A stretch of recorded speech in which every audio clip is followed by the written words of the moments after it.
Assalamualaikum warahmatullahi wabarakatuh. Nama saya Muhammad Al-Fazir, mahasiswa IAIN Loksemawi, jurusan Akuntansi Syariah Unit 2 semester 5. Nah, di video ini saya akan menjelaskan sedikit pelajaran yang sedang kami pelajari di mata kuliah Fikih Ekonomi Kontemporer, yaitu tentang uang elektronik menurut fikih.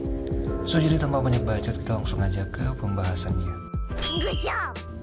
Nah, dengan berkembangnya zaman, maka sistem teknologi ikut berkembang dan informasi akan lebih cepat sampai ke berbagai lapisan masyarakat, sehingga dapat memudahkan manusia dalam melakukan aktivitasnya sehari-hari.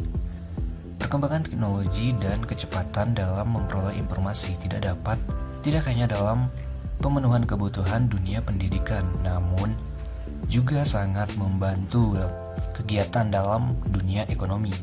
Pada zaman sebelum uang terbentuk, seperti sekarang, di berbagai tempat atau kelompok masyarakat, benda yang dipergunakan sebagai alat penukaran tersebut berbeda-beda dan sangat bervariasi. Pada awalnya, benda yang digunakan sebagai alat tukar kemudian dikenal sebagai uang. Tentunya hanya berlaku dalam kelompok masyarakat dengan cakupan wilayah tertentu saja.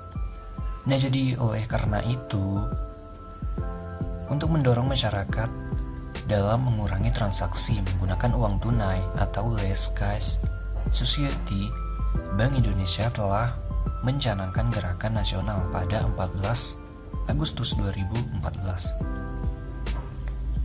Yang gerakan tersebut dinamakan dengan Gerakan Nasional Non-Tunai atau GNNT. So, di sini kita akan membahas 3 poin. Jadi yang pertama, kita akan membahas tentang bagaimana konsep e-money dalam tinjauan ekonomi keuangan Islam. Yang kedua, bagaimana pelaksanaan produk BSM e-money. Yang ketiga, mekanisme transaksi uang elektronik atau e-money. Nah, yang pertama, konsep uang dalam perspektif ekonomi Islam. Jadi yang pertama ada pengertian uang dalam Islam. Nah, jadi uang adalah standar kegunaan yang terdapat pada barang dan tenaga. Uang didefinisikan sebagai sesuatu yang dipergunakan untuk mengukur setiap barang dan tenaga. Perkiraan nilai barang dan jasa dinyatakan dengan satuan. Maka satuan inilah yang menjadi standar yang digunakan untuk mengukur kegunaan barang dan tenaga, yang kemudian menjadi alat tukar atau medium of exchange, yang disebut dengan satuan uang. Nah, seperti yang kita ketahui, di Indonesia masih banyak orang-orang yang kekurangan uang dan masih banyak masyarakat yang miskin gitu. So, jadi kenapa kita nggak ciptain atau cetak uang aja yang banyak-banyak gitu? Nah, pada intinya kita tidak bisa mencetak uang sebanyak-banyaknya karena hal itu bisa mengakibatkan kenaikan barang dan penurunan nilai uang itu sendiri, atau yang biasa disebut dengan inflasi. Biar harga barang seimbang, maka jumlah barang yang tersedia harus sama dengan jumlah uang yang tersebar di Indonesia. Nah, jadi karena itulah uang tidak boleh dicetak terlalu banyak di Indonesia. Selanjutnya, ada dasar hukum menggunakan uang elektronik atau e-money.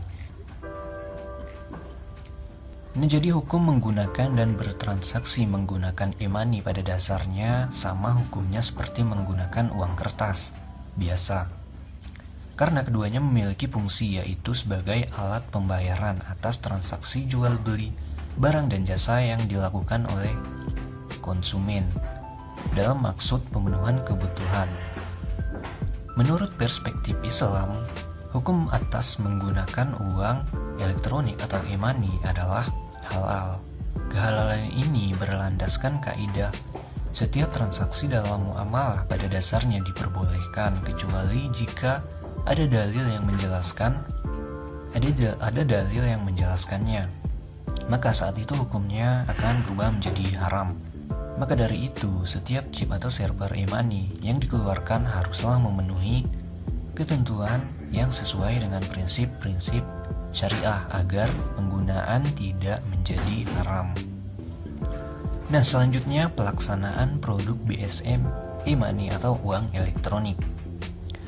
Uang elektronik yang telah diterbitkan oleh Bank Syariah Mandiri dengan nama produk BSM e-money adalah kartu prabayar multifungsi yang diterbitkan oleh Bank Mandiri bekerja sama dengan Bank Syariah sebagai pengganti uang tunai untuk transaksi pembayaran di Mersign yang telah bekerja sama dengan fitur-fitur BSM e-money.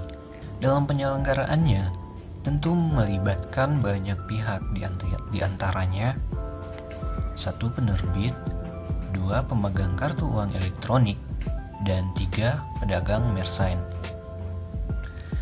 Dan yang terakhir, mekanisme transaksi uang elektronik atau e-money. Nah, mekanisme uang elektronik pada single user hanya terdapat satu penerbit, di mana sistem operator dilakukan oleh penerbit itu sendiri. Pemegang uang elektronik maupun Mersign bertransaksi langsung dengan penerbit. Nah, mekanisme transaksi uang elektronik pada multi-user single operator maupun multi-user multi-operator. Terdapat lebih dari satu user yang menerbitkan uang elektronik. Secara sederhana, transaksi uang elektronik dimulai ketika pemegang menukarkan uang tunai dengan penerbit atau user. Kemudian penerbit akan memberikan uang elektronik kepada pemegang dengan nilai yang sama jumlahnya dengan uang yang disetorkan oleh pedagang kepada penerbit. Nah, jadi cukup sekian aja video dari saya. Lebih dan kurangnya saya mohon maaf dan terima kasih. Sampai jumpa di lain hari.